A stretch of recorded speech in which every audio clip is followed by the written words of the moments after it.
जिन्होंने जलाया मुर्शिदाबाद को, उन पापियों का होगा इलाज। अब एनएचआरसी उठाएगा रात से पर्दा, तो सामने आएगा हर सच। पश्चिम बंगाल के मुर्शिदाबाद जिले में वक्फ संशोधन एक्ट के विरोध में शुरू हुआ प्रदर्शन 11 अप्रैल 2025 को हिंसा में बदल गया।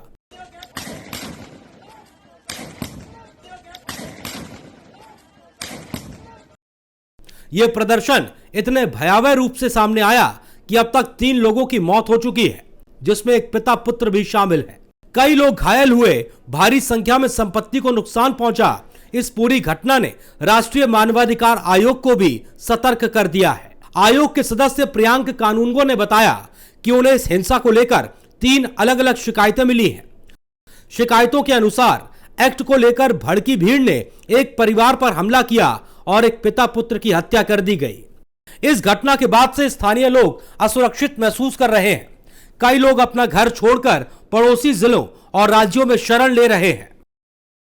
देखिए, हमको पश्चिम बंगाल के मुर्शिदाबाद डिस्ट्रिक्ट के बारे में ये 3 अलग अलग शिकायतें मिली कि वहां पे एक पिता पुत्र को एक उन्मादी भीड़ ने, जो वक्फ एक्ट में हुए संशोधन को लेकर के उन्मादी वैमनस्य और हिंसा फैलाने का काम कर रही थी, उन लोगों ने उन एक पिता पुत्र की हत्या कर दी और पूरे परिवार को, पूरे गांव को वैंडलाइज्ड किया है। हमें यह भी खबर मिली है कि कई सारे लोग नजदीकी राज्यों में, दूसरे जिलों में वहां से पलायन कर रहे हैं। असुरक्षा की भावना नागरिकों में अंदर तक बैठ गई है।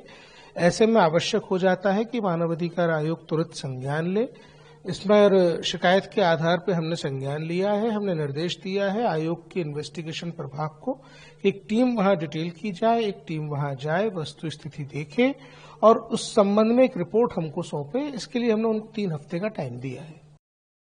मानवाधिकार आयोग ने मामले की गंभीरता को देखते हुए एक इंडिपेंडेंट जांच टीम को मुर्शिदाबाद भेजने का फैसला किया है। यह टीम मौके पर जाकर स्थिति का जायजा लेकर 3 सप्ताह के भीतर अपनी रिपोर्ट एनएचआरसी को सौंपेगी।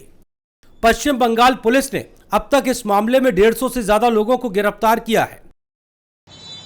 सांप्रदायिक नहीं था, लेकिन वो जो वक़्फ़ का जो आंदोलन चल रहा था ना, जो मंदिर टूट गया या कुछ भी हुआ, हिंदू का घर द्वार जो लूट हुआ, ये गलत था। आंदोलन कीजिए, गणतांत्रिक राष्ट्र है, आंदोलन कीजिए, लेकिन आंदोलन के नाम से जो हिंसा हुआ है ना, ये ठीक नहीं था। ये सांप्रदायिक दंगन को हम लोग पसंद नहीं करता है। देखिए, जो भी हुआ है वो गलत हुआ है।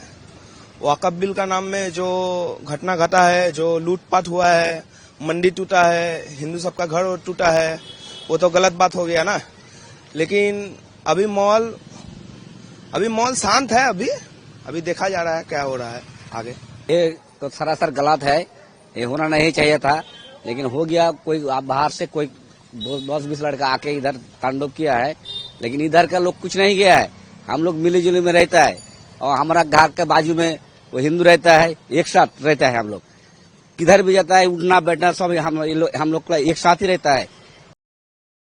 शमशेरगंज, धुलियान और आसपास के संवेदनशील इलाकों में भारी संख्या में पुलिस बल तैनात किया गया है। हालांकि स्थानीय लोगों का कहना है कि स्थिति अभी भी सामान्य नहीं है और डर का माहौल बना हुआ है। विवाद का मुख्य कारण वक्फ संशोधन एक्ट है, जिसे कुछ लोग धार्मिक हस्तक्षेप मानते हैं, जबकि कुछ इसे वक्फ संपत्तियों के बेहतर प्रबंधन का तरीका कहते हैं।